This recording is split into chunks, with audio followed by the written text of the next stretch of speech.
5वीं कक्षा में मैंने पढ़ाया है जो 2 ज़मीन की है, ज़मीन की कहानी करके पढ़ा है। अच्छा, जमीन की कहानी।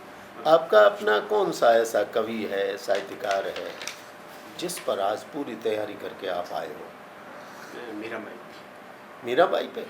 अच्छा, मीराबाई को अगर पढ़ाने की बात करें तो पढ़ा लेंगे? जी।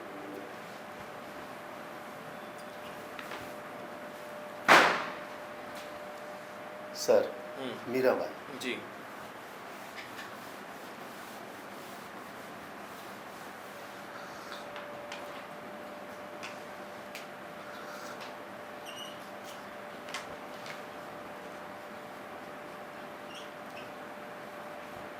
आज का हमारा जो टॉपिक है मीराबाई है। मीराबाई का एक पद है, मीराबाई का पद है, मन से बदरिया आपने सावन। सही लिखा मीराबाई। आप हिंदी में प्रोफेसर बनने जा रहे हैं। अनुस्वार या चंद्र बिंदु कहाँ लगता है? मीराबाई सही लिखा है आपने? सही है। सही है। अच्छा, चलिए, पद लिखने की जरूरत नहीं है, बोलिए पद। पद है, बरस से बदरिया सावन की मन पावन। सावन में उमगियो में मनवा अनक सुनी हरिया। बताइए। इसमें मीराबाई इसमें वर्णन करती है कि और जब नायिकाएं हैं तो वर्षा ऋतु के समय जिनके पति विदेश में चले जाते हैं, वो वर्षा ऋतु के समय सामान्य रूप से वापस घर आते हैं, लेकिन मीराबाई कहती है कि मेरे पति अभी तक घर नहीं आए। और जो ही बारिश आने लगती है तो मीराबाई को ये भान होता है कि अभी मेरे जो भगवान कृष्ण हैं वो आने वाले हैं। और उसमें कहते बरस से बदरिया सावन के जो छोटे छोटे बादल जब बारिश होती है तो उसमें मीराबाई को ये भान होता है कि अब मेरे जो भगवान कृष्ण हैं वो प्रेम रस। आप हिंदी में है ना, तो बादल में बदरिया में कोई अंतर है क्या? ये जो सामान्य रूप से राजस्थानी भाषा का शब्द है, मीराबाई की राजस्थानी बदरिया मतलब छोटे बादल। अच्छा, छोटे छोटे बादल है। कहीं बंदरिया तो नहीं कहा उन्होंने? बदरिया पक्का? पक्का। आइए, आ जाओ सर। आत्महत्या की बात से शुरुआत हुई थी, है ना? आपने इस बारे में सोचा कि आत्महत्याएं भारत में सबसे ज़्यादा कहाँ होती हैं? आत्महत्याएं मैम जैसे जो सर कोटा है या जो सिटियाँ है ना जहाँ से कोचिंग कर रहे हैं, कोटा है, भारत का सीकर पूछा है। सर ने। जी, भारत में भारत पर पूछ रहा हूँ मैं आपसे। भारत में सर यही है सबसे ज़्यादा। तो केरल में सबसे ज़्यादा आत्महत्याएं होती हैं। विदर्भ का केरल।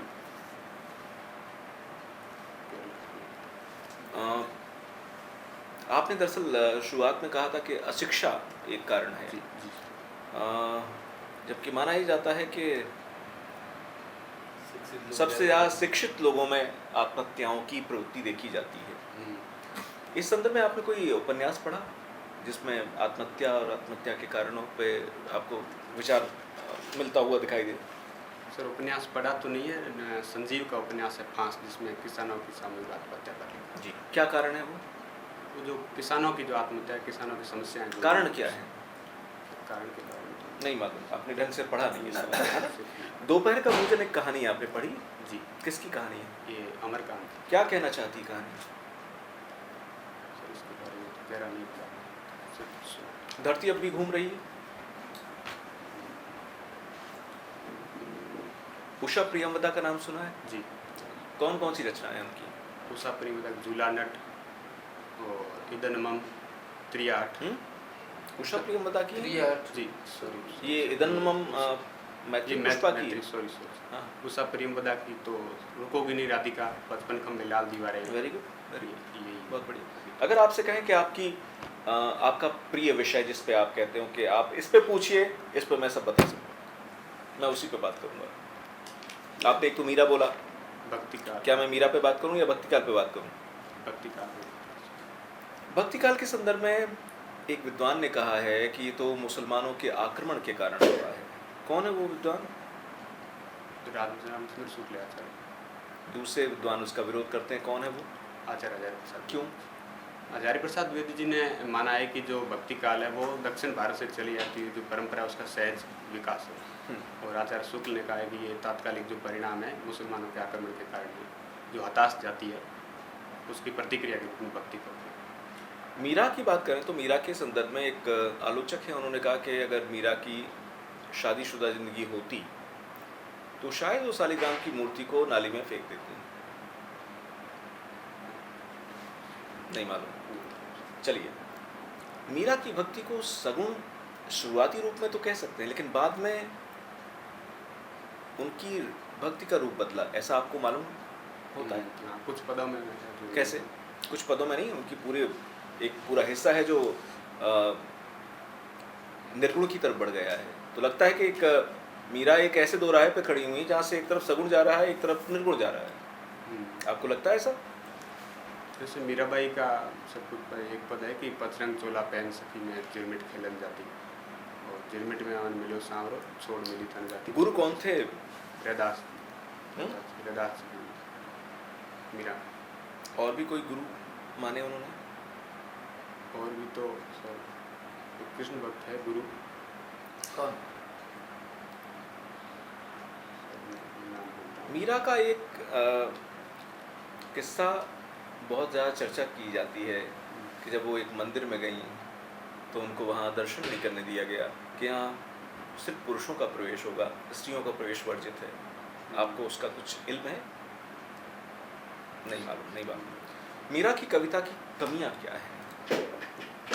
क्या वजह है कि मीरा की कविता को उतनी प्रसिद्धि, उतनी चर्चा नहीं मिल पाई जितनी कबीर को मिली, तुलसी को मिली, सूर को मिली?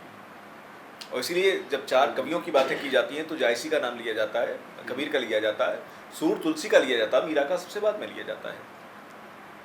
सर अगर साहित्यिक दृष्टि से देखें तो मीराबाई जो है वो पंथ निरपेक्ष थी एक तरीके से देखा, जो जितने पंथ में कृष्ण भक्ति के जो पंथ है प्रमुख रूप से इसमें कोई क्षेत्रीयता का प्रभाव भी है? क्षेत्रीयता का गुजराती पुट है, राजस्थानी का।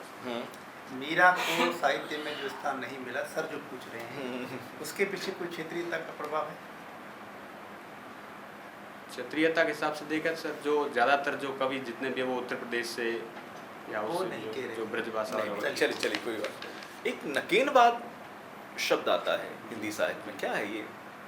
ये बिहार के 3 कवि थे, नलिन विलोचन शर्मा और केदार केसरी सिंह और केसरी सिंह, नलिन विलोचन और नरेश कुमार केसरी। नरेश मेहता की रचनाओं का कुछ अंदाजा है? नरेश मेहता प्रभात पर्व है, संशय की एक रात किसके बारे में है? संशय की एक रात किसके बारे में लिखी गई है? ये है भगवान श्री राम के बारे में, श्री राम के जो मन में जो संशय था उसके बारे में। क्यों क्या संशय था? हाँ जी। यही था कि युद्ध करना आवश्यक है या नहीं, सीता को छुड़ाने के लिए युद्ध करना आवश्यक है। फिर उनको एक भान हुआ कि मैं सिर्फ सीता को छुड़ाने के लिए युद्ध नहीं कर रहा हूँ, मैं मानव जाति को उद्धार करने के लिए राम से युद्ध कर रहा हूँ। आपको नहीं लगता कि अर्जुन और राम का लगभग एक ही जैसी स्थिति है कि युद्ध से पहले वो विचार कर रहे हैं, वो सोच रहे हैं, असमंजस में पड़े हुए हैं, और ये हर मनुष्य का एक संदर्भ है। उसमें एक और बड़ी गजब की पंक्ति है, जरा गौर से सुनिएगा, मैं सवाल उसी से ले रहा हूँ। कीर्ति यश नारी धरा जय लक्ष्मी, ये नहीं है कृपा या अनुदान, मेरे पुत्र भिक्षा से नहीं वर्चस्व से अर्जित हुए आज तक। समझ में आई बात? नहीं आई? कुछ नहीं आई समझ में, कोई बात नहीं, आगे बढ़ते हैं। नहीं, मैं सर इस पे कर सकता हूँ। मैं बात करें, हाँ, बताइए। सर इसमें क्या है, कीर्ति और नारी है, इनके ऊपर जो कीर्ति यश नारी धरा जमीन, हाँ, इनको सिर्फ युद्ध करके ही जीता जा सकता है, बल के द्वारा इनके ऊपर कृपा है। तो औरत आपको लगता है कि बलपूर्वक जीतने लायक है? बलपूर्वक जीतने लायक तो नहीं है। फिर ये कौन कह रहा है? इसके बारे में ये दशरथ कह रहे हैं राम के संदर्भ में। चलिए मैं बात करता हूँ, अभी आते हैं नए साहित्य पर आते हैं जिसमें उत्तराधुनिकता का दौर होता है और सोशल मीडिया का दौर है। क्या सोशल मीडिया ने साहित्य को बदला है? और क्लियर कर दूं, मुझे सवाल पूछना चाहिए नहीं पूछना चाहिए, पहले मैं खुद क्लियर हो जाऊं। पिछले 1 साल में आपने साहित्य क्या पढ़ा? 1 साल साहित्य का इतिहास पढ़ा, उसके अलावा नहीं, इतिहास नहीं, साहित्य जो रचा गया है।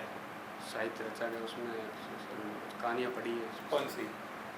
ईदगाह वगैरह कहानी पढ़ी। ईदगाह कहाँ 1 साल में रची गई? मैं कह रहा हूँ कि पिछले एक अच्छा, साल एक और क्लियर करते हैं। आपने पत्रिकाएं पढ़ते हैं आप? नहीं मालूम।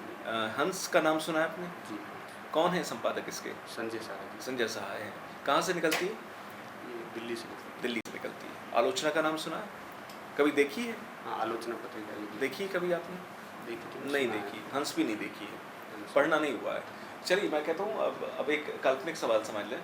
सोशल मीडिया के इस दौर में, मीडिया के इस दौर ने साहित्य को, लेखक को कैसे प्रभावित किया है?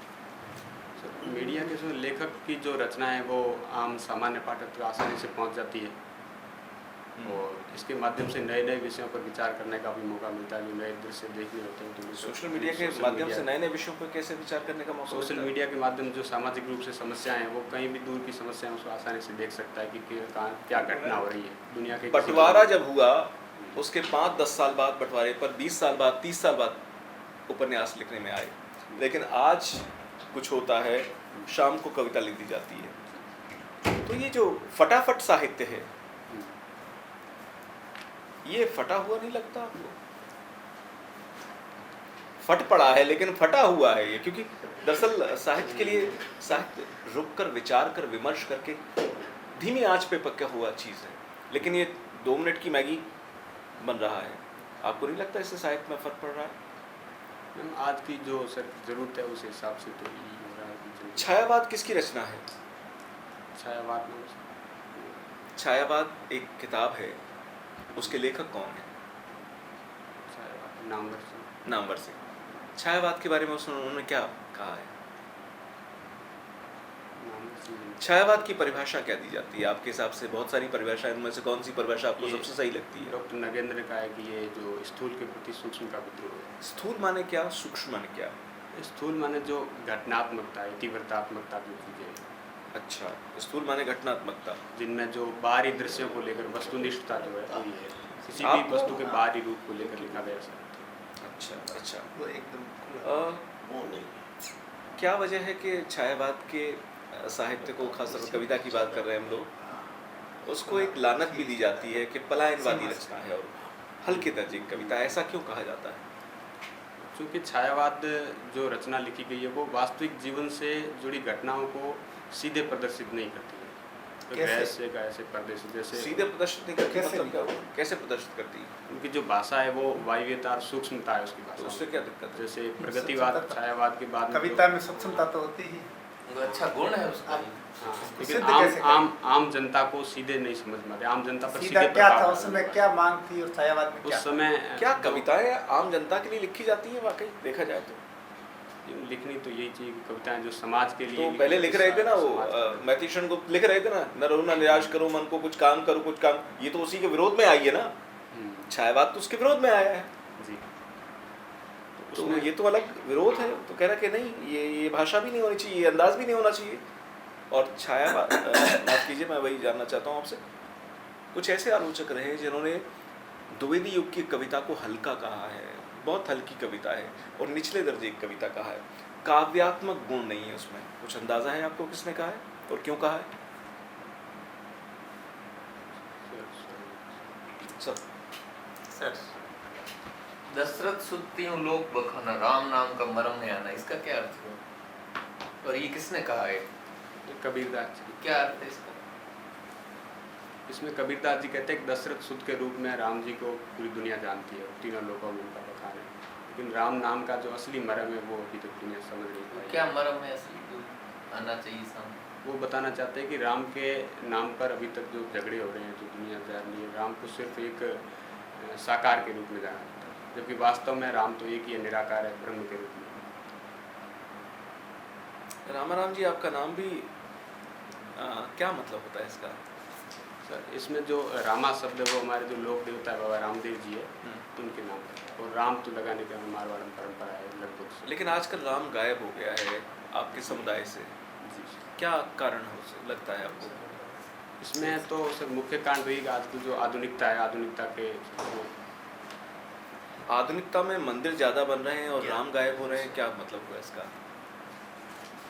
मंदिर तो बन रहे हैं, इसमें तो मंदिर तो खूब बन रहे हैं, लेकिन राम नाम से गायब हो रहे हैं। इसमें ज़्यादातर तो जो है दिखावे की बात है ज़्यादा। आधुनिकता का मतलब क्या है? चलो, आपने आधुनिकता शब्द का इस्तेमाल किया, आधुनिकता किसे कहते हैं? आप कैसे कह सकते हैं कौन आधुनिक है? पहचान क्या आधुनिकता की? अगर साहित्य के दृष्टिकोण से देखें तो आधुनिकता से भी मतलब एक तो पुरानी परंपराओं का विरोध, जो विरूढ़ियाँ चली आ रही है, जो और मैं आधुनिक हूँ, आप ये कैसे तय कर सकते हैं? आधुनिकता का अनेक संदर्भों में इसको देख सकते हैं। बताइए। जैसे शिक्षा के संदर्भ में देखें तो आप पढ़े लिखे होने चाहिए, आप पढ़े लिखे होने से कोई आधुनिक हो जाता है क्या?